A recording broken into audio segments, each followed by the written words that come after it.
Okay, we shall start now. So, hi guys, thanks for joining us for today's topical revision session. So firstly, I'll just give a brief introduction on what overmark is.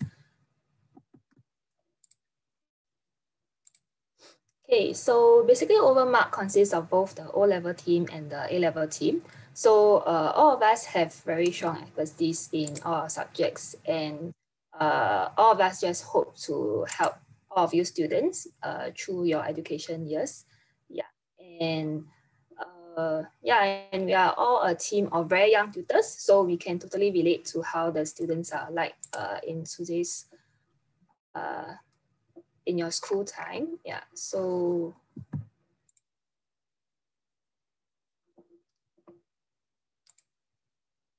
so just a brief introduction of myself. I'm Elaine. So I specialize in both chemistry, and I actually graduate from NUS with a first class honor. And I have taught for about 10 years now. So I specialize in both private and group tuition. Yeah, and for today's agenda, basically I'll be covering the topics on atomic structure and chem bonding. And after which there will be an Q&A session. So yeah, feel free to just unmute yourself and ask any questions. Can be related to chem, can be non-related to chem. Yeah, just feel free to ask any of questions. Yeah. So first off, we will start with atomic structure. So why did I choose both atomic structure and chem bonding is because these two chapters, they are very content heavy. So a lot of students, they actually they do not know where to start because it's unlike the reaction kinetics, equilibrium, it's very calculation based. So once you practice enough, you can actually get the hang of those chapters. But this two chapter is more content heavy, which means you have to memorize a lot of the content. So what I hope to do is just to pick the main points which can help you to answer most of the questions in these two chapters. Yeah, so first off, for atomic structure, basically it's just the basic, the protons and the neutrons that are found in the nucleus. And for the electrons, mainly there are principal quantum shell, the subshell and the orbitals. Okay, so I'm sure all of you will know the 1s2, 2s2, 2p3, 2p6, all this. Yeah, okay, so this is just a brief recap. Okay, then so how do we write the electronic configuration? So mainly there will be different rules. The first rule is that you fill in from the lowest energy level. So for example, you fill in from your 1s, 2s, 2p. Okay, so the number 1 and 2 and 3, it actually represents the period. Okay, so for example, if 2s means you are in period 2 and 3 means you are in period 3 and so on and so forth. Okay, so as the period increase, the number of electrons that can occupy the orbitals will also increase. So that's why you take note, you notice that in 3, there's actually 3d, and in 2, there's actually 2p as compared to period 1, okay? So just one thing to take note, a lot of students, they are very confused with the 3d and the 4s orbital. So you need to fill in the 4s orbital first before the 3d. Okay, unlike the 2p and the 3s. Okay, so this is the unique case. You have to fill in 3d orbital first, then you need to fill in the 4s orbital first, then the 3d orbitals. Okay, so there are exception case whereby in copper and chromium, we notice that you actually fill in the 3d orbital first before filling in 4s orbital. Why is that so? Okay, so if you know the 3d orbitals, you can hold a maximum of 10 electrons, correct? So we actually fill in the 3d first if we can either partially fill the 3d orbital or fully fill the 3d orbital. So if you look at chromium, it's 3d5. So that is a partially filled 3d orbital. Okay, if we look at 3d copper, it's 3d10. So that is a fully filled 3d orbital. So in a way, we are giving up the opportunity to fully fill your 4s orbital. Okay, so instead of a 4s2, for example, in chromium, instead of a 4s2 and 3d4, we fill a 4s1 and 3d5 instead. So we give up the opportunity to fill up 4s2 because we want to make 3d5 partially filled so that it will be more stable as compared to a 3D4 orbitals. Okay, so yeah, so if there's any questions, you can ask later on in the Q&A section. So just take note of the exception case. But in generally, the order in filling the electrons will be 4s, then 3d. Okay. So the second rule is actually how do you fill in the boxes? So for example, if you look at the P, so 2P or 3P, there will be 3 boxes. Okay, so firstly, we are supposed to fill in each electron in each individual boxes. Okay, so if you look at the left-hand side, we will want to fill in 1 electron in each box first, okay, before filling in the 4th electron. So if, for example, we have 3 electrons, we do not fill in like this, 2 of the electrons in the first box and the 3rd electron in the second box. So we will fill in the first, the second, and the 3rd box. Then if we have 4th electron, we will then fill in the 4th box, the first box again, and the second box and the last box again. Okay, so you have to make sure that it's the first, second, 3rd box. Then if you have 4, 5, 6 electrons, you go back to the first order, first box. Okay, the last rule is actually a very straightforward rule. It's just that the electrons, they have to be in the opposite spin. Okay, so just take note of when you draw your electronic configuration, the head of the arrow represents the direction of the electrons, right? So one must be pointing up and the other one must be pointing down. Okay. Yeah, so how do you write electronic configuration for ions? Basically, Cat ions are positively charged and anions are negatively charged. Okay, so if you are Cat ion, basically you are losing electrons. So from your electronic configuration, you just take away electrons from your atom. So I always ask students to just write out the electronic configuration for the atom first, then you remove electrons for the Cat ions. Okay, so same thing for the anions, they are negatively charged. So you are adding electrons, okay, to the electronic configuration.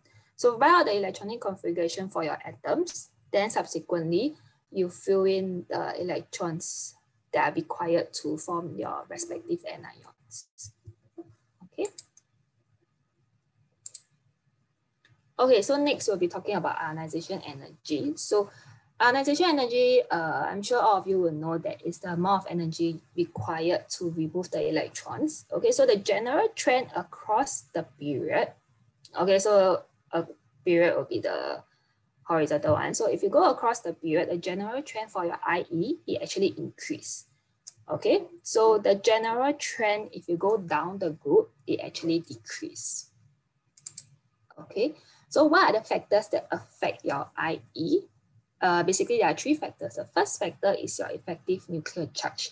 This factor is commonly used to explain the general trend of the IE. So for example, if you go across the period, it increase. If you go down the group, it decrease. Okay, effective nuclear charge is actually linked to radius. Okay, so for radius, how do you explain radius? There are 3 main factors to explain radius. Okay, the first factor is actually your nuclear charge. So nuclear charge represents the number of protons. Okay, so it's very straightforward. If you compare A and B, B has higher number of protons, means B has a higher number of nuclear charge. Okay, next will be your shielding effect. Shielding effect represents the number of electrons and the number of your orbitals. So if you have more electrons and more orbitals, the shielding effect will be greater. So nuclear charge and shielding effects both affect your effective nuclear charge. The relationship is actually nuclear charge minus shielding effect. So if you have a greater nuclear charge and a smaller shielding effect, your effective nuclear charge will be greater. Okay, so effective nuclear charge, the definition is the attraction between the outermost valence electron and the nucleus. Okay, so if the effective nuclear charge is greater, which basically means the outermost electrons is more strongly attracted to the nucleus. If it's more strongly attracted to the nucleus, means the radius will be smaller. Okay, so if the radius is smaller, it will be harder to remove the electrons, which basically means the IE increases. Okay, so yeah, so the radius, the 3 factors for the radius is not the main chunk for this chapter. So if you have any questions, you can feel free to ask later, but that's the main gist for effective nuclear charge. Okay, it explains the radius. It's used to explain mainly the radius, which is used to explain the general trend. Okay, so if you look at the graph on the right, okay, sodium, if you go across the period 3, okay, sodium go across, there's increase in IE because basically, if you go across the period, the radius will decrease. Okay, so why the radius will decrease is because the nuclear charge will increase, but the shielding effect remains relatively constant because the electrons are added to the same orbital. Okay, because in period 3, they have the same number of electron orbitals. Okay, so the general trend is actually increase for IE, okay, because the radius decreases. Okay, now let's look at factor 2. So factor 2 and 3 are used for the exception case. So if you see here, okay, from Mg to Al and from phosphorus to sulfur, there's actually a drop in the IE. Okay, so these are known as exception case because it goes against the general increasing trend. Okay, so why is that so? There are 2 main factors. The first factor is the orbital or the subshell which the electrons are removed from. Okay, so just a quick recap of the electronic configuration. You all can write out the electronic configuration for Mg and Al by yourself. Okay, and then you can realize that the electrons that are removed from Al, it actually comes from a different orbital as compared to Mg. So Mg will be from your 3s2 and Al will be from the 3p. Okay, so one is from 3p while the other one is from your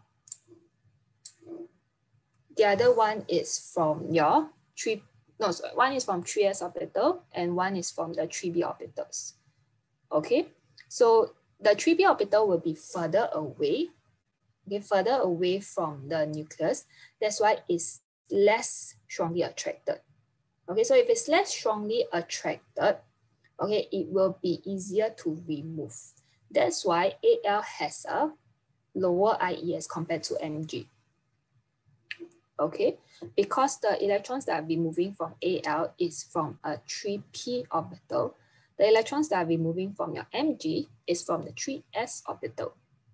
Okay, so this results in the drop in IE even though you are going across the period. Okay, Ken? Yeah, so that's for the exception case for factor 2. Factor 3 will be your interelectronic repulsion. Okay, so this will be the explanation between phosphorus and sulfur. Okay, so if you write out the electronic, okay, so just one thing to note for exception case, right, I will usually advise students to write out the electronic configuration because it kind of gives a clearer picture on which factor to use. Okay, so not all exception case is always factor 2 and not all exception case is always factor 3.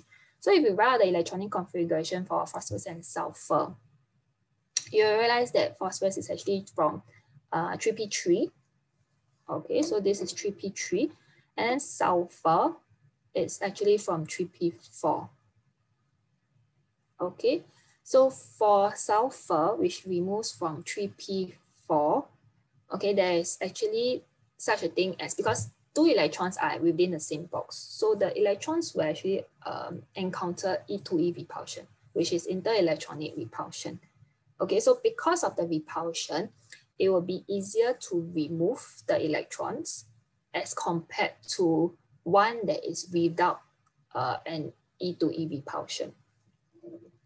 Okay, so for phosphorus, there is no E2E repulsion because it's 3p3 is electron by itself, while for sulfur, the electrons are paired to another electron. That's why you experience E2E repulsion. That's why there's a drop in your IE, okay, which results in an exception, okay, because same thing, if you go across the period, the general trend, it should increase, okay. So why is there this drop in your IE against the general trend? Is because of factor 3, okay. So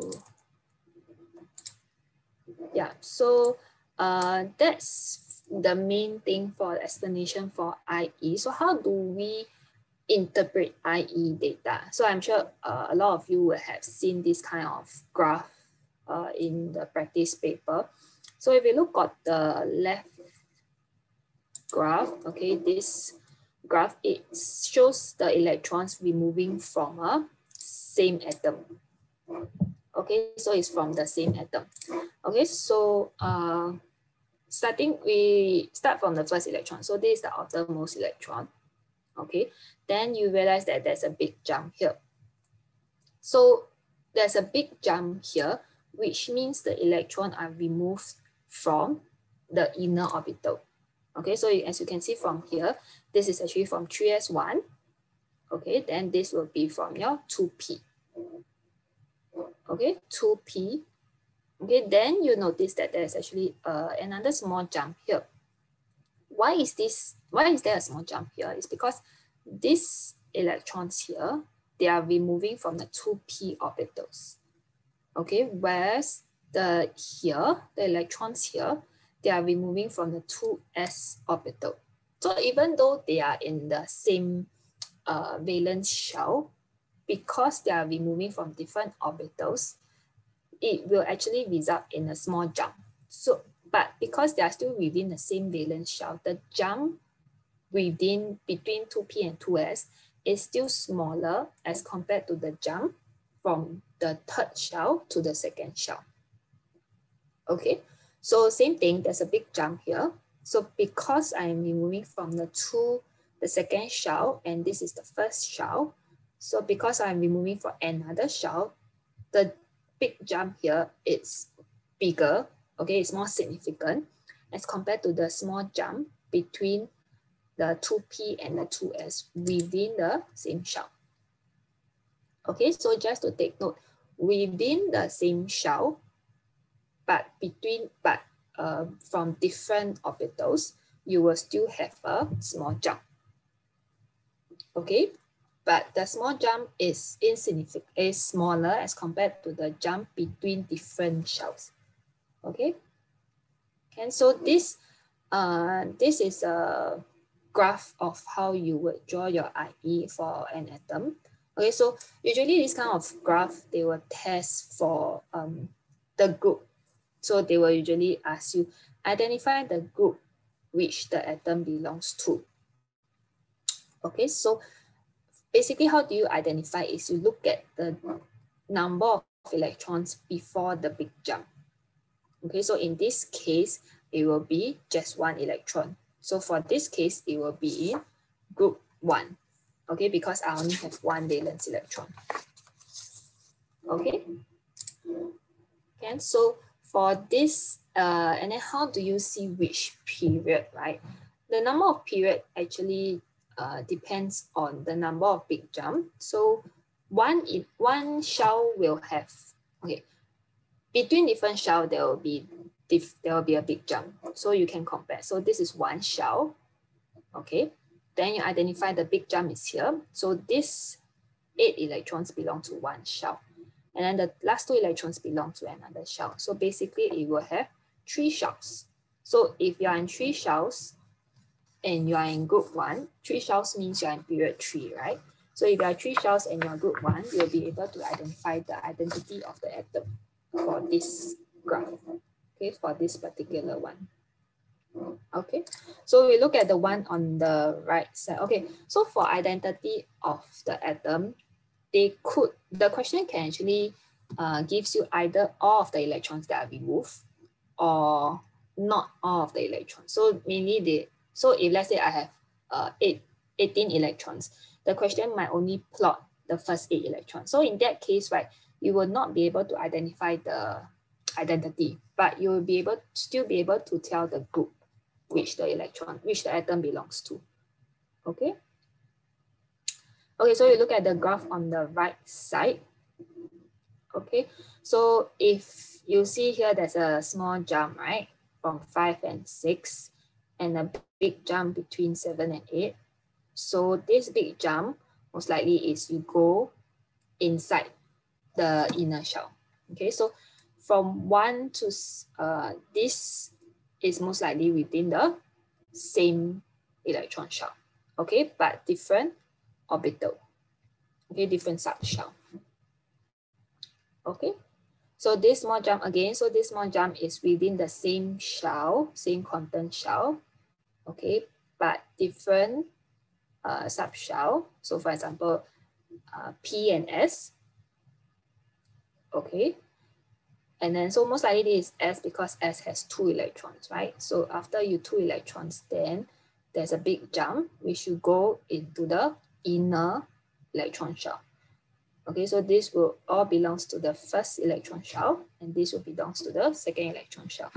So in this case, we do not know for sure whether the atom only has 9 electrons. Okay, so it all depends on what the question states for the graph. Okay, then you'll be able to identify the identity. Okay. So next will be, okay, so for the first IE, okay, so this is just now the graph that you all have seen. The general trend is to increase, and then there's an exception case. So how exam will usually test is, firstly, they will ask you to explain for the general trend from NA to AR. Okay, so the general trend from NA to AR is an increasing trend. So the factor which you use to explain the general trend will be the effective nuclear charge, which you link to the radius. Okay, so basically if you go across the period, your radius will decrease. If the radius decreases, the electrons are more strongly attracted, which means it's harder to remove, which means your IE will increase. Okay, so just a refresh. Okay, so that's the explanation for the general trend.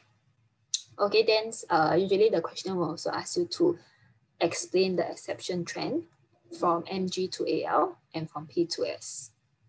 Okay, so remember when you explain exception trend, you remember just to write out the electronic configuration, and then you, based on electronic configuration, you identify whether is it because of the E to E repulsion, okay, or is it because of the difference in your orbital. So for example, like from the S orbital instead of a P orbital.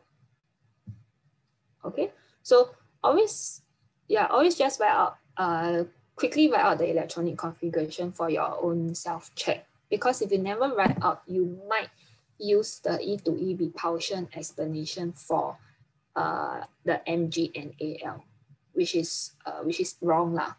Okay, so you don't need to memorize also which factor is for between which group, because as long as you identify the reason, you write out the electronic configuration, you can quickly identify, is it paired to another electron, or is it from an S or P orbital? Okay, so this is something that will help you to identify instead of just plain memorizing. Okay. Okay, so if you look at the second graph, the graph on the right, okay, so another type of question the exam could ask is identify which group, for example, if you look at this graph, identify which group element, for example, element E belongs to. Okay, so this, when you encounter this kind of question, the first thing that you look out for is actually the big drop. Okay, so identify where the big drop is. So if you look at the two graphs, so okay, we go back to the one on the left first. So if you look at AR to K, okay, there's a very, very big drop between AR and K. So why is that so? Okay, because AR is in group 18. Okay, K will be in the next period of group 1. Okay, so for AR is actually a complete octet structure, which means it's very stable, okay, which means you do not want to remove any of the electrons, okay, because it has a complete octet structure. So it's very stable. So that's why it has a very high IE. Okay, so there's a very big drop between AR to K because K is in group 1. Okay, if you refer back to your periodic table, is in group 1, which means it's very easy to remove the first electron, the outermost valence electron.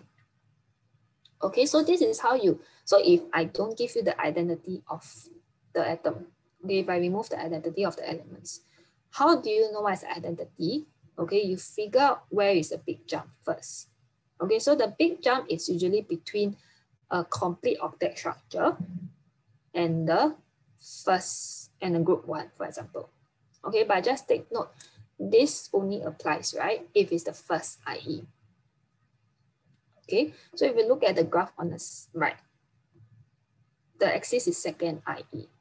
Okay, so second IE basically means you are removing the second valence electron. Okay, not the outermost, but the second outermost. So if you look at the big jump, okay, this big jump, right, is actually between a group 1 and a group 2 instead of a group 18 and a group 1. Okay, because you just have to imagine a bit. So for a group 2 atom, right? So for example, Mg. Mg, you remove one already. So it's from Mg to Mg plus. So the second IE is actually from Mg plus to Mg2 plus. Okay, so the amount of energy required to form Mg2 plus, right? It's actually very little. Okay, which results in a very small amount of energy. Okay, but if we look at, let's say we look at group 1. Okay, let's say Na. So Na is in group 1. So the first IE is very low, okay, because very little amount of energy is required to remove the outermost electron. Okay, so that's why it has a very low IE. But after removing the first electron, okay, it becomes Na plus, right? Na plus is a complete octet structure. So to remove the second outermost electron from Na plus, it actually requires a very large amount of energy. Okay, which results in it having a very, very large amount of IE, second IE, as compared to Mg. Okay, so just take note, for this kind of graph, first thing is you look at where the big jump is. Okay, second thing is you take note of the axis. Okay, so students always make the mistake, they just memorize that, oh, okay, the big jump is between group 18 and group 1. Okay, but that is only true for first IE. So you always have to look at the axis. Okay, so of course, the most straightforward one will be the first IE. Okay, then subsequently will be second. Then of course, you can test yourself. You can move on to third IE. So third IE will be the same concept. Third IE, okay, is removing the third electrons, which means, for example, Al. You are becoming Al3 plus. Okay, and then Mg is from Mg2 plus to Mg3 plus. So from Mg2 plus to Mg3 plus, you require a very, very large amount of energy because Mg2 plus is complete octet structure. Okay, so the highest amount of energy, right, is usually those that have complete octet structure. Okay, so when will this element, right, have a complete octet structure? It depends on what is the axis. Okay, is it the first IE, second IE, or third IE? Okay, so that's for graphical representation for your IE. Okay, next will be the mathematical representation. So this one will be more straightforward. Okay, so this one basically is you just calculate the difference between the numbers. Okay, so just get the difference in the number. Okay, then the one with the greatest difference will be the big jump. Okay, so this is your mathematical representation. The one with the greater difference in between number will be the big jump, okay, which means you go from the inner shell. You go to the inner shell. Okay. Okay, so yeah, so moving on, we will have chem bonding. Okay, so chemical bonding again is very content heavy. There's a lot of explanation to write during your answering of questions. Okay. So for chem bonding, okay, basic intro. So for chem bonding, there will be four main structures: your metallic structure, ionic structure, simple covalent, and giant covalent structure. Okay, so these are the four main structures that you need to know for chemical bonding. Okay, and the type of bonds. Okay, so for chemical bonding, we have intramolecular and intermolecular. Okay, so just take note. This is for your intra. Okay, intramolecular forces of attraction. So for intramolecular, these are the main bonds that are present for each different structure. Okay, then for, okay, this is just a brief definition of the metallic bonding. Okay, so just the keywords will be the C of denuclearized electrons. Okay, then for ionic bonding, it will be the oppositely charged cations and anions. So for chemical bonding, right, metallic structure and ionic structure, they are not that frequently tested, because the main focus, right, is actually on your covalent bonds. Okay, your simple covalent and your giant covalent. So you realize that in chemical bonding, the chapter, the notes on metals and ionics, they are actually very little, because the main focus is on your covalent compounds. Okay. Okay, so just for simple covalent, giant covalent, they are of course all covalent bonds. And the types of covalent bonds, you have polar and non-polar. Okay, so just a brief recap on what is polar bonds and what are non-polar bonds. So polar bonds will be your dipole moment. Okay, so when will you have a dipole moment? Is when the atoms that are bonded, okay, they are of difference in electronegativity. Okay, so because of the difference in electronegativity, okay, they will result in a dipole moment. So if you have a dipole moment, a permanent dipole moment, it will be known as a polar bonds. Okay, polar. So that's how you will tell whether something is polar or non-polar. Okay, polar compounds or non-polar compounds. Okay. Yeah, so again, if you need more information on this subtopics, right, it's best, I have written more in my notes that the overmarked cells. So if you need more information, you can refer to the curated notes, okay, because we don't really have a lot of time in today's session. Yeah, so I'll focus more on the main parts, okay. So for covalent bonds, what are the factors that affect the bond strength, right? It's your bond order. So bond order basically is the number of bonds. Is it a single bond, double bond, or triple bond? Okay, and the bond length.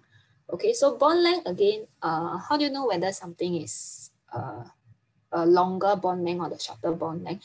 It go back to the radius. Okay, so that's why the factors in explaining radius is very important. Okay, the three factors. Okay, so just to recap, the three factors to explain radius will be nuclear charge, shielding effect, and effective nuclear charge. Okay, so again, if you need more clarification on that, it will be best if you can refer to the curated notes. Okay, because radius is very important, because a lot of properties that the exam asks, right, is actually linked to radius. So you need to be very clear, how do you compare the radius between different elements? Okay, not only elements, also between ions. Okay, cations and anions. Okay. So, yeah, so bond length is linked to radius. So if the bigger you are, okay, the greater the bond length.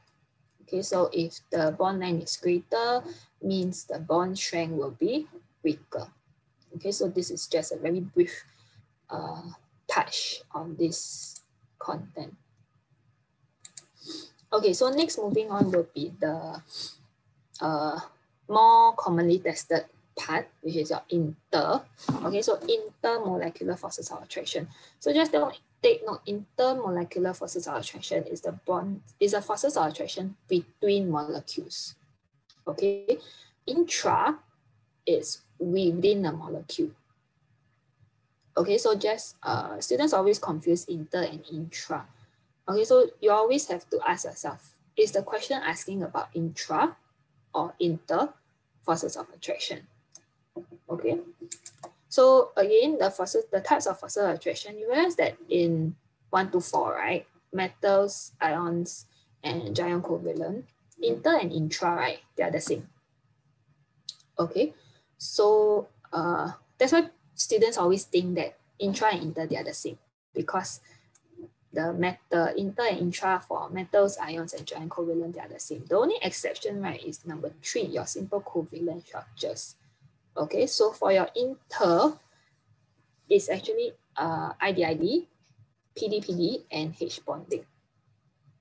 Okay, so just take note now, for inter simple covalent, it's not your covalent bonds. Okay, so this links to, so how does it, okay, how the exams were asked, right? So it actually asks, firstly is your melting and boiling point. Okay, so melting and boiling point is, when they ask melting and boiling point, is asking about the intermolecular forces of attraction. So students always make the mistake that they think is asking of your intra, because if you go back to metals, ions, and giant covalent, right, it's the same type of bonds as your intra. Okay, but for simple covalent, it's actually different. So students, they always make the mistake when they ask for melting and boiling point of simple covalent structure. They will say that, oh, simple covalent structure have low melting and boiling point because they have weak covalent bonds. Okay, so this is, the fundamental is already wrong, because covalent bonds, they are not weak. Okay, because for simple covalent, you are not breaking the covalent bonds. Okay, so it's not because the covalent bonds are weak, that's why you have low melting and boiling point. It's because of either your IDID, PDPD, or H bonding. Okay, so this is very important, so I just repeat. So for simple covalent structure, when you're asking about melting and boiling point, you are not asking about the covalent bond. Okay, you are breaking your IDID, PDPD, and H bonding. Okay, so okay, so the questions they usually ask will be on melting and boiling point. Okay, the second type will be your solubility. So this is less commonly tested. So the more commonly tested will be the melting and boiling point. Okay, so how do we compare melting and boiling point? So again, there are 3 factors. Okay, so the first factor will be the structure and the type of attractions present. Okay, so first, if let's say the question say, okay, compare the melting and boiling point between A and B. So first thing you need to do is you identify the structure of A and B. Okay, so if we go back to the type of structure and bonds, you can see that first you identify what is the structure. So if it's metallic, it is metal, it will be metallic bonds. If it's ionic, it will be ionic bonds. Okay, so first thing you identify the structure and the bondings present. Okay, so for simple covalent, how do you know what are the bonds, right? So for IDID, it's for non-polar. Okay, so how do you know whether something is non-polar? Is when you do not have a permanent dipole moment. Okay, so this links back to a bit of your polar bonds. Just now we went through a bit. Okay, so if you have polar bonds and your polar bonds doesn't cancel out each other, you have a permanent dipole moment. Okay, so if you have a permanent dipole moment, you are a polar compound, means you have PDPD. Okay. Then for non-polar compounds, you will have IDID. Okay. Then for H bonding, okay, how do you know when?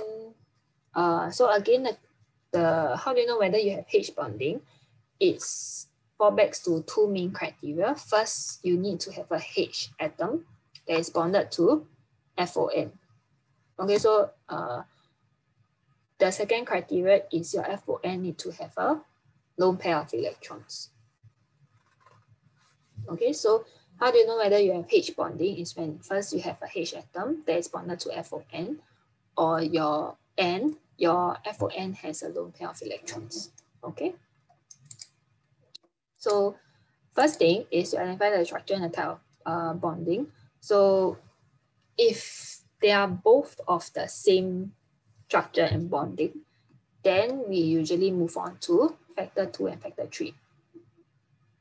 Okay, because if they have different structure and different attraction, different type of bonds, right? It's very straightforward really. So for example, let's say I have a ionic structure and a simple covalent structure. It's very straightforward that the ionic structure will be higher because ionic bonds, they are stronger. Okay, so so you can just immediately use factor 1. You say that, oh, compound A is ionic structure with ionic bonds. Compound B is simple covalent structure with, for example, let's say it's IDID. Okay, so IDID will be weaker than your ionic bonds. So that's why your compound B will have a lower melting and boiling point. Okay, so factor 1, it's usually used to explain when you have a difference in structure and the types of bonding. Okay, so these are the steps that you use to explain factor 1. So usually step 1, you identify the types of structure and the type of bonding. Step 2, you compare the difference in strength. And then step 3 is you state what is the amount of energy required. So of course, the stronger bonds will require stronger amount of energy. Then you link to stronger amount of energy will be higher in melting and boiling point. Okay, so this is how you explain for factor 1. Okay. So for factor 2 will be number of electrons. Okay, number of electrons is very straightforward. You just count the MR, okay, because MR is linked to number of electrons. So if the compounds have a greater MR, you will have a greater number of electrons, you will be able to form more bonds. Okay, so again, factor 2 and 3 is usually only used when the two compounds have the same structure and the same type of bonding. Okay, so if I compare, let's say I compare A and B again, okay, they are both simple covalent and they are both IDID. Then factor 1 will be invalid because they are both the same structure, they have the same type of bond. Okay, so you have to move to factor 2. Okay, so factor 2 will be comparing the number of electrons. So the one with the higher number of electrons will have a higher melting and boiling point because you are able to form more bonds. Okay, so factor 3 also same thing, is usually used when factor 1 is invalid, which means they have both the same structure and bonding. Okay, so it's the surface area, it's either linear or branch. So linear will have a greater surface area. Greater surface area means you can form more bonds. So once you form more bonds, more energy is required. More energy is required, so that's why higher melting and boiling point. Okay, so just take note when you explain this kind of question, you always have to link back to the amount of energy that is required. Okay. Yeah, so branch chain will be smaller surface area, less number of bonds, less amount of energy, lower melting and boiling point. Okay. Okay. So factors affecting the solubility. Okay. Again, 3 factors. Okay, you look at the solute-solute interaction, solvent-solvent, and solute-solvent. Okay. So to be soluble in your solvent, okay, your solute-solute interaction and your solvent-solvent interaction have to be either the same or weaker than your solute-solvent interaction. Okay, so this links a bit to energetic because when you dissolve a solute in a solvent, your factor 3, right? Solute-solvent interaction is a bond form, which means you give out energy. Okay, it's isothermic, you give out energy. So factor 1 and factor 2 is a bond break, which means you're taking energy. So to be soluble, right, the amount of energy given out must be more or equal to the amount of energy that is taken in, okay, to break factor 1 and factor 2. Okay, so what are the interaction, right? Is the intermolecular forces of attraction. Okay, so for example, like your metallic bonds, ionic bond, ID, PD, H bonding. Okay, so these are usually the intermolecular forces of attraction for solubility. Okay, so you have to, so for example, if I dissolve, let's say if I dissolve salt in water, okay, or maybe something that is more, like for example, a non-polar solvent, benzene, okay? So if I dissolve something that is polar, let's say water, H2O, in a non-polar solvent. Okay, so between your solute, so now water instead of a solvent is a solute. So instead of between your solute interaction, water, okay, what are the bonds present? So water is a simple covalent. Simple covalent, you will have ID, PD, or H bonding, right? So you have to identify what are the bonding. Okay, so of course you need to know how to tell whether it's ID, PD, or H bonding. Okay, so for water, it's H bonding. So for factor 1 will be H bonding. Okay, so we look at factor 3 first, which is your, factor 2, which is your solvent. Okay, so solvent will be the benzene. So between the benzene is a non-polar, right? Benzene ring, so it's a simple covalent, it's a non-polar. Okay, so it will not have hydrogen bonding. Okay, so because it's not able to form hydrogen bonds, right? So between your solute and solvent, the bonds formed, right, will be weaker than your hydrogen bond. So the amount of energy that you release, right, during the solute-solvent interaction will be less than what is required for factor 1, which is your hydrogen bonding. So it could be the same as factor 2, okay, which is between your benzene, but because it's weaker than the hydrogen bonding, you are not able to break your factor 1. So if you are not able to break your factor 1, you will not be soluble already. Okay, so you have to take note, you have to break both factor 1 and 2. Okay, so you have to be either the same or equals to factor 1 and 2. Okay, then you can dissolve, okay, for your solute and solvent. Okay, okay, so to move on quickly to your shapes and bond angle. So this one is also another quite commonly tested. So usually the question will say explain based on VSP theorem theory, explain the difference in the shape and angle. So there are three main principles. So principle 1 and 2, right? Okay, it's usually used to explain when there's a difference in number of lone pair and bond pair. Okay, so unfortunately, you have to memorize the shape, okay, based on the number of bond pair and number of lone pair. Okay, so this one, no choice, both pair, okay, you have to memorize. Okay, so for example, if I have 2 lone pair and as compared to I have 2 lone pair and 2 bond pair as compared to I have 2 bond pair and 1 lone pair, why is there a difference in shape? Okay, it's linked to principle 1 and 2.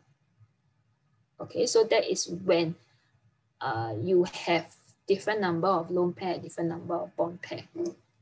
Okay, principle 3, it's when you have the same number of lone pair and bond pair. Okay, so let's say if water, okay, so if you quickly draw your dot and cross diagram, you realize that water has 2 bond pair, 2 lone pair.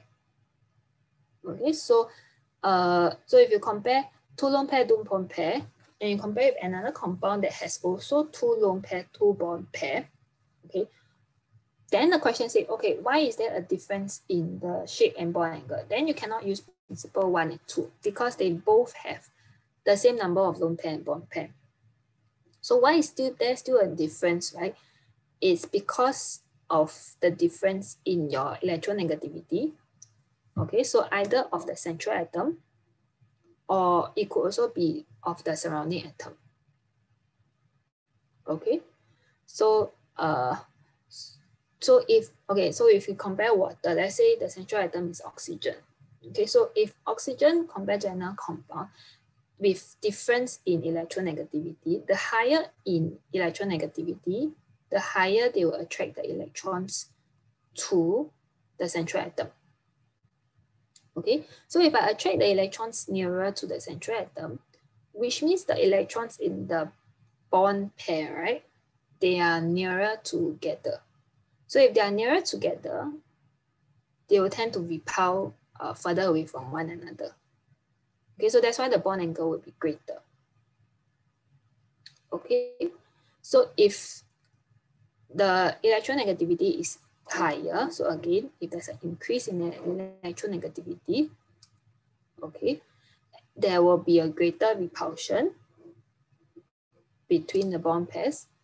If there's a greater repulsion, the bond angle will be greater.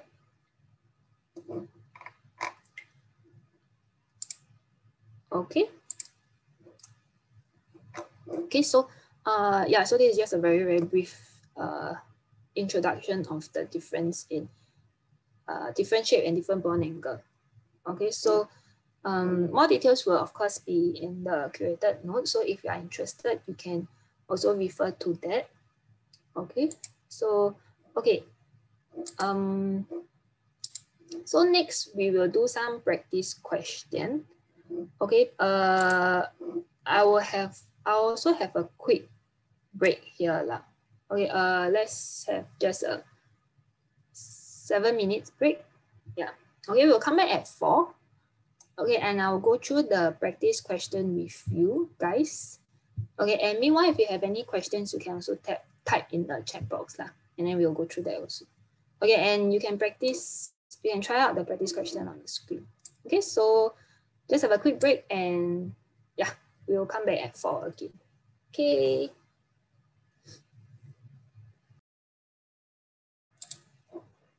Okay, hi guys. Yeah, so just a quick break. So I'll just briefly go through the practice question.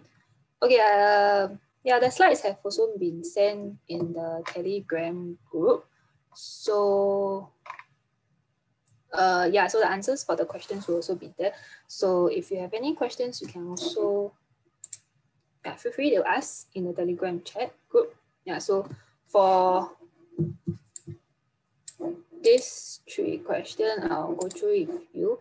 So firstly, describe and explain how the thermal stabilities of the hydrogen halides, they vary down the group. Okay, so whenever they talk about thermal stability, okay, you have to link to the bond strength, bond length. Okay, so bond strength, bond length again links to the radius. Okay, so first thing is if you go down the group, right, you have to say that the radius will increase. Okay, so if the radius increase, so how the radius increase, right? It depends on how many marks the question is during exam. So let's say if this is just a 3-mark question, you don't really need to explain how the radius increase, okay, or why the radius increase. So let's say if it's a 6-mark questions or maybe 5 marks, okay, you have to briefly state why the atomic radius it increased down the group. Okay, so why the radius increase down the group is basically back to the 3 factors: nuclear charge, shielding effect, and effective nuclear charge. Okay, so when the radius increase, there's an increase in the bond length. Okay, so if your bond length increase, right, there will be a decrease in the bond strength. Okay, so if there's a decrease in bond strength means lesser amount of energy is required to break the bond, so your thermal stability will decrease. Okay, so this kind of question, how do you answer during exam is first you have to identify is that it's linked to atomic radius. So once you identify that it's linked to atomic radius, you just have to answer based on the understanding of your radius, your bond length, and the bond strength. Okay, so second question is similar. So relative reactivity of group 2 elements as reducing agent. So first thing you need to know that as reducing agent, you reduce other people, correct? So if you reduce other people, you have to, you are being oxidized, you have to lose out your electrons, okay? So you have to think along the line, why is there a difference in the relative ease of losing the electrons? Okay, so again, because of the radius, that's why there's a difference in the ease of losing electrons. Okay, so if you go down the group, again, your radius will increase, your shell will increase. Okay, so if the radius increase, the valence electron are less strongly attracted, you can lose it more easily. The smaller amount of energy is required. So if you lose more easily, you are more easily oxidized. Okay, so if you are more easily oxidized, your reducing power will increase. Okay, so third will be your electrical conductivity. Okay, so this one is a bit abstract. So you need to know how to link also. Okay, so when you talk about electric conductivity, you need to know that electrical conductivity, they're asking for mobile electrons, correct? So mobile electrons, which means if you have more electrons, you are able to conduct more electricity, okay? So basically, they are asking for the number of delocalized electrons. So you have to quickly, you don't really have to write out, but you just quickly refer back to the electronic configuration of copper and calcium. Okay, you realize that copper, you can actually give up both your 3d and 4s electrons, okay? But your calcium, okay, you can only give up to 2 electrons, okay, because you only have 2 valence electrons. Okay, so if you give up more electrons, you will have more electrons that can carry the charge. So if you can have more electrons that can carry the charge, so obviously the electrical conductivity will increase. Okay. So next question. Okay, so silica and silicon, they each form a solid with the same type of structure. So using relevant data, explain why the melting point is higher. So this is your melting and boiling point, right?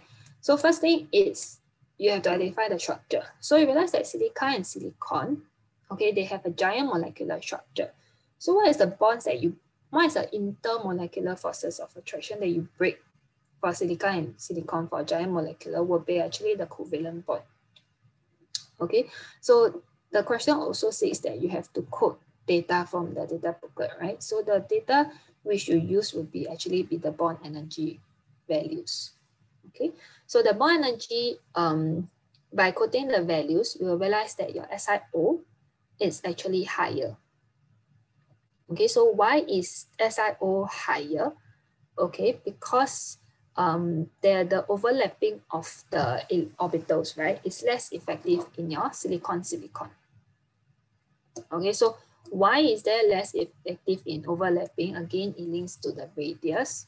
Okay, so the bigger the radius, okay, the overlapping will be less effective because the size will be greater. Okay, so this one also links to how do you answer this question again. You first have to identify the bonds that you are breaking. Okay, so you have to identify that they are giant molecular. So for giant molecular, the bonds you are breaking is covalent bonds. Okay. Then, okay, so next, hydrogen and ammonium, they are simple moleculars. Okay, so this one, they already state what is the structure. So you don't have, so during exam, you don't have to restate the structure like if you explain melting and boiling point. So explain why at room temperature, water is a liquid while ammonia is a gas. Okay, so remember factor 1, you have to identify the structure and a type of bonding.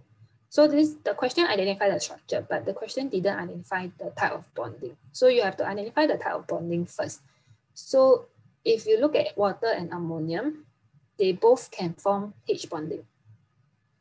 Okay, so if you are able to form H bonding for both compounds, then you have to identify. So why is there still a difference in melting and boiling point? It's because of the difference in the number of H bonding. Okay, so hydrogen, they can actually form 2 hydrogen bonds on average, while ammonia, they can form 1 hydrogen bond. Okay, so if you form more hydrogen bonds, okay, if you form more hydrogen bonds, you will need to have more amount of energy to break the number of bonds. Okay, can. So next, explain why magnesium oxide has the formula MgO.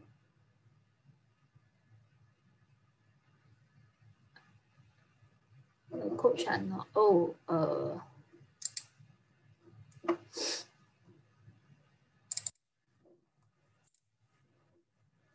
okay, thanks for pointing that out to me. Okay, so question 6. Magnesium oxide has the formula MgO. And okay, so why is that so? Is because magnesium, it has 2 valence electrons. Okay, so this one very straightforward. What they are testing is basically the number of valence electrons. How do you tell how many electrons one atom has? Okay, so this is a very straightforward type of question. Okay, so it's a very basic fundamentals question. So magnesium, it has 2 valence electrons. So one magnesium, they are able to lose 2 valence electrons. That's why they can form MgO. Okay. Question 7. Still explain whether magnesium or calcium has a higher tendency to form oxide. Okay, so this one is not that straightforward. This one you have to a bit link to the reactivity. Okay, to the tendency to form. Okay, so to first form oxide, you need to form your ions. Okay, magnesium ions and calcium ions. So it links to the ease of forming ions. So if you form ions, right? Why is there a difference in the ease of forming ions? It's because again of the radius. Okay, so if the radius is bigger, you are easier to lose electrons. So if you are easier to lose electrons, you have a greater tendency to form your ions. Okay, so basically this is what the question is testing. So if you go down the group, the radius will increase. Okay, so if the radius increase, it's easier to lose electrons for calcium. Okay, so if you are easier to lose electrons for calcium, it has a greater tendency to form your cations. So it has a greater tendency to form the oxides. Okay, so you realize that a lot of the questions, right, they're actually related to radius. Okay, so how do you know whether you need to explain why the radius changes, right? You have to look at the marks allocation. Okay, so if the marks if the question has more marks allocated to it, then obviously you need to briefly mention the 3 factors to explain why down the group the atomic radius increase. Okay. And, okay, so this question, okay, I never really touched about this content in the slides, okay, but it's in the front part of atomic structure. It's just a very basic, okay, it's about the angle of deflection. Okay, so if you go back to the, okay, wait, if you go back to the angle of deflection is linked to the charge over mass, right? Okay, so if you have more charge and less mass, lighter, okay, you will be able to deflect more. Okay, so this is just a question that is that I would just like to all of you all to attempt, okay, because it's still related to atomic structure, but it's a very brief content. That's why I didn't really touch in this topical revision. Okay. So if you look at the, okay, sorry, just ignore the graph. If you look at the answer on the left side, okay, so basically your copper, okay, it will be able to deflect more, okay, because it has more charge and smaller radius. It's not, sorry, smaller MR, yeah. Okay, now it's your IE. Okay, So explain why the first ionization of boron is lower than that of beryllium. Okay, despite boron have a higher effective nuclear charge than beryllium. Okay, so these two questions, right? So question 10, explain why the first ionization of oxygen is lower than nitrogen. Okay, these two questions, if you read it, right, you should be able to identify that they are actually asking for the exception cases. Okay, so yeah, so to identify what are the factors for the exception case, you have to quickly draw out or write out the electronic configuration. Okay, so if you write out the electronic configuration, you will realize that for beryllium, the electrons are being removed from the 2s. Okay, then for boron, the electrons are removing from the 2p. Okay, so again, the exception would be one is from 2s, one is from 2p. So if 2p is further away from the nucleus, means it's less strongly attracted, means it's easier to remove. Okay, so that's why boron, it has a lower IE as compared to beryllium. Okay, so it goes against the general trend of increasing across the period. Okay, so same thing for electrons, same thing for nitrogen and oxygen. Okay, if you just quickly write out the electronic configuration, you will realize that the electrons in nitrogen is not paired, whereas the electrons in oxygen is paired. Okay, so if you are paired, you will experience E2E repulsion.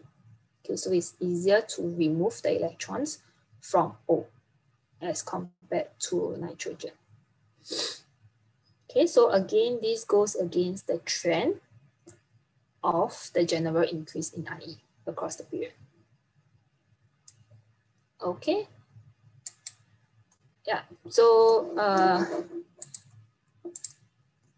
okay, question 11, right? It's just a question that I would like all of y'all to try by yourself. Okay, so explain the shape of the graph. So the answer is actually mentioned in the lecture just now. Okay, so explain the shape of the graph. So usually they will ask you why is there a general increase? Okay, why is there a decrease in from between Mg and Al and P and S? And why is there a sharp decrease from Ar to K? Okay, so again, I would like all of you all to try this question by yourself and write it out. So try whenever you answer questions in atomic structure and chem bonding, I realize that students, they always like to write in point form.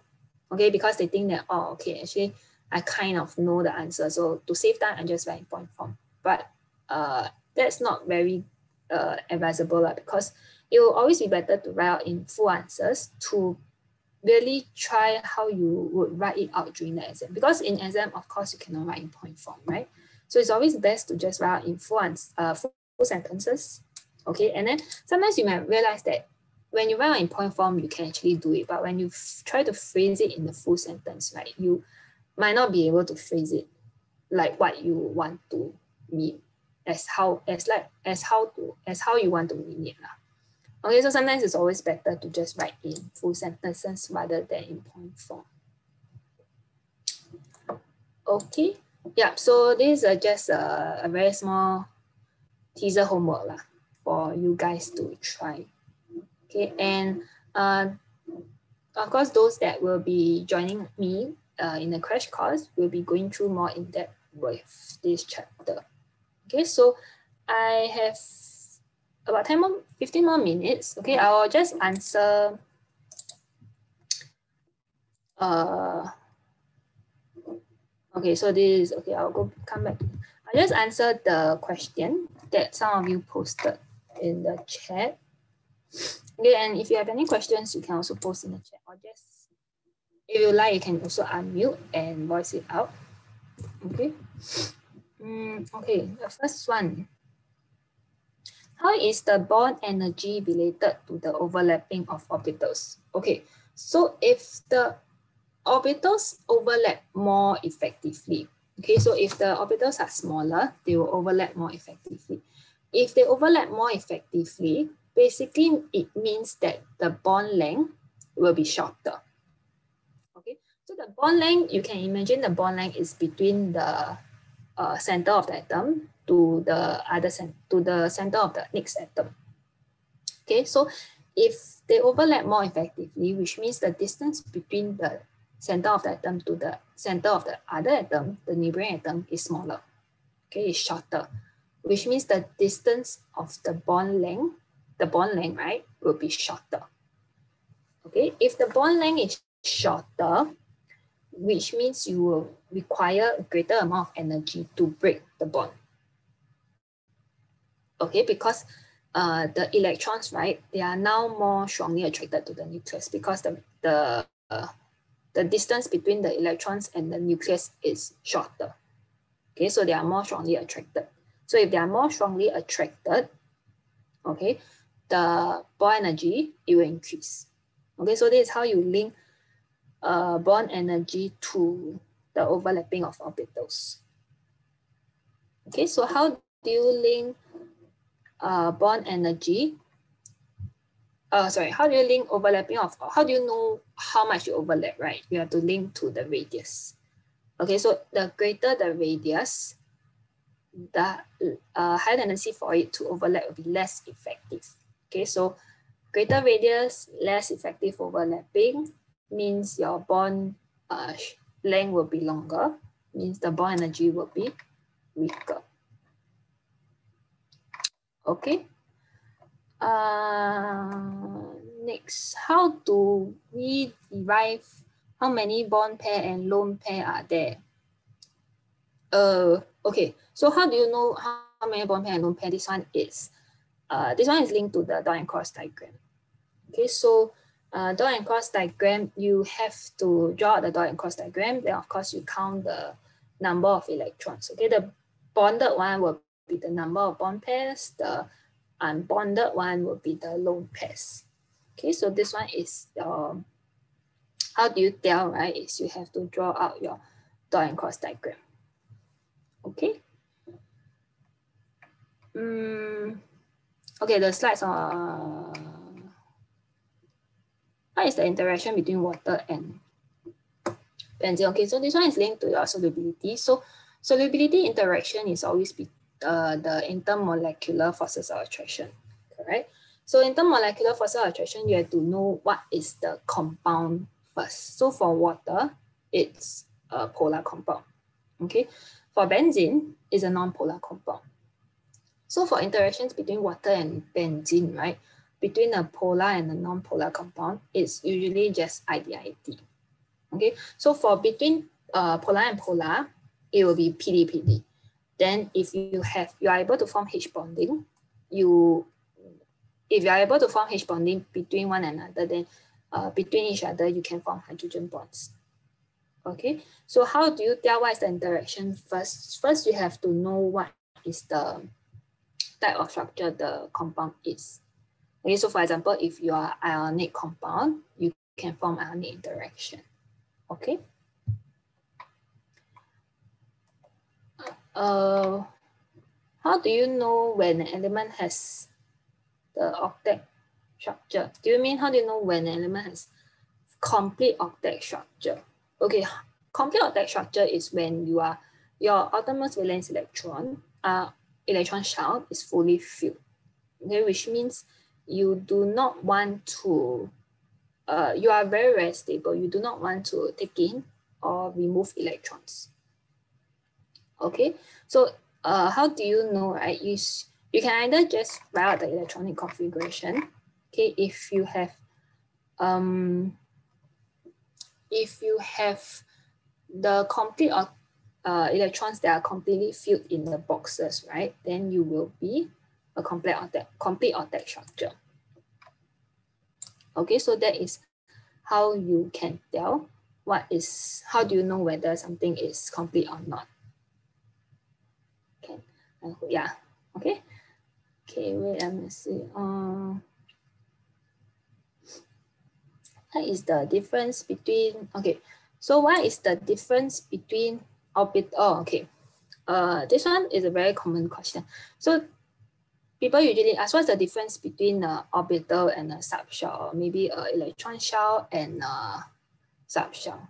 Okay, so one thing you have to note is your subshell, okay, they are referred to as your SPD. Okay, so if you refer back to the slides, right, the very first slide that of atomic structure, you will realize that there's actually a principal quantum shell, okay, which is the number which is usually your period. Okay, so the numbers, if you refer to the electron shell, right, they will be according to the number instead of the alphabet. Okay, so for example, like 1, 2, 3. Okay, this is your electron shell itself. Okay, so the subshell, right, it's actually the orbital. Okay, so no, sorry, the subshell is actually your SPD. Okay, then in each SPD subshell, right, you have your orbital. Okay, so for example, like in S, right, you have okay, so you just take the orbital as the box that you draw. Okay, so in the subshell S, you have one orbital. Okay, so like in P, right, you have 3 boxes. So there are 3 orbitals. But then just remember, usually we are not, exam, they won't really ask you to directly define what is orbital and subshell. Okay, usually this kind will just be a 1 to 2 marks. Okay, they'll ask you to draw the orbitals, but usually they'll test the electronic configuration instead. Okay, so in this case, what you have to know is the electron shell, right? It's based on the period. Okay, so if let's say you are in period 3, we refer to the electrons in the outermost electron shell. You will have 3 electron shell. Okay, then if you are removing from S and P, you will be removing from different subshell. Okay, then in S, you have 1 orbital. In P, you also have 3 different orbitals. Okay, so for explanation wise is we don't usually use because explanation wise, if you say 2P and 2S, right, you will immediately know that it's a different orbital already. Okay, because orbitals is the boxes. Okay, so it's always better to state which S or P you are removing from. So for example, like you are removing from the 2S and you are removing from the 2P. Okay. How do we quickly tell if a molecule is polar? Okay, so how do you know whether something is polar or not? Again, you need to have a permanent dipole moment. How do you know whether your dipole moment is when there's a difference in electronegativity? So a very quick trick to tell whether something is polar or not, right? It's usually if you are symmetrical, okay, you tend to be non-polar. Okay, usually, so that's just a very quick trick to identify first. Usually, if you are symmetrical, right, you are non-polar. Okay, because symmetrical, usually, even you have polar bonds, right, the polar bonds can cancel out each other. Okay, so are hydrocarbons all non-polar? No, because hydrocarbons, they could have different branches. Okay, so if they have difference if they branch out, right, which means that particular polar bond, you are not able to cancel out. So if you are not able to cancel out the polar bonds, you will have a permanent dipole moment. Okay, so if you have a permanent dipole moment, then you are polar. Okay, so just take note, not all are non-polar. Okay, then of course, the rest of the organic compounds, of course, they are also not all non-polar. Okay, so again, you have to take note whether they can cancel or cannot cancel. Okay. Okay, let's can you explain what the term light dissolve light means? Okay, so light dissolved light is when you look back at the three factors: solvent, solvent, solute, solvent, and solute, solute, correct? So light means same bond. Okay, so if all three bonds, right, are the same, they can dissolve in one another.